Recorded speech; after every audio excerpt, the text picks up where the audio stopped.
भले यार पिता विराज चैनल के मालिक है चली, बाकी 10 रुपये पा नहीं सकेल तू। तो कहिया सा ऐसी ना तनी से बदली के सुनावा सो तब भी पैबी सा। तब उन्हें टू आई नहीं एक बात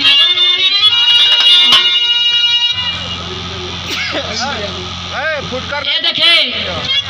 ये दूसरा पुरस्कार हरिंदर यादव आप साहब की ओर से ये बहुत रुपया से पुरस्कार आपकी चढ़ो में नमस्ते प्रणाम आप जनता के नमस्कार सलाम। तो वो जवान दूसर की रहे ले वो सुनावे ले हैं ये मलिकार आप लोग थोड़ा बरसी न ठंडी का महीना चलता। ये देखिए आप माननीय पहलू यादव जी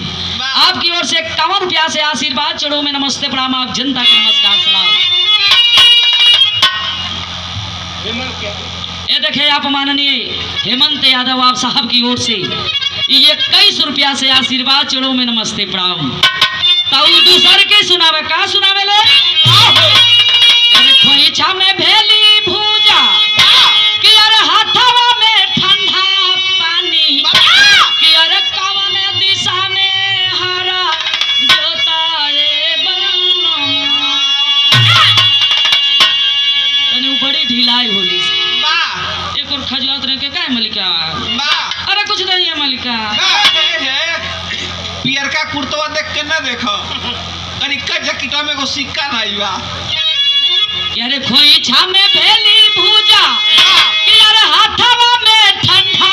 पानी कि यारे कवन दिशा में हरा जोताए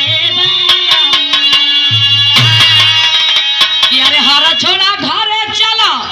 कि यारे सासू से राजा करा कि यारे अपना सहाय पटी दरी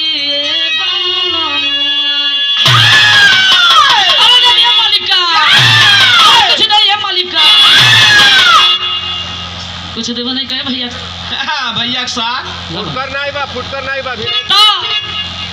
लई गवा रही सा कया सा इसी ना तनी हिंदी में तनी फिल्मी में सुनावा सा तो वो छोटकी सुनावे ले का सुनावे ले यारे माए तेरा दुश्मन अरे दुश्मना तुम्हें मैं नागिन अरे माए तेरा दुश्मन अरे दुश्मना तुम्हें मैं नागिन तू सब फेरा यह पालम भरना सब फेरा यह पालम भरना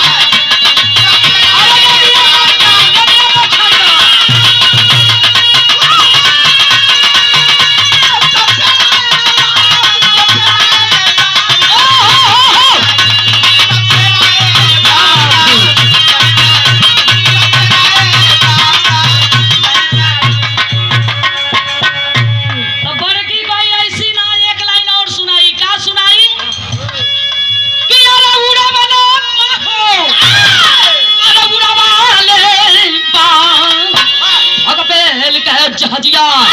अरे बिना तेल के जहाजिया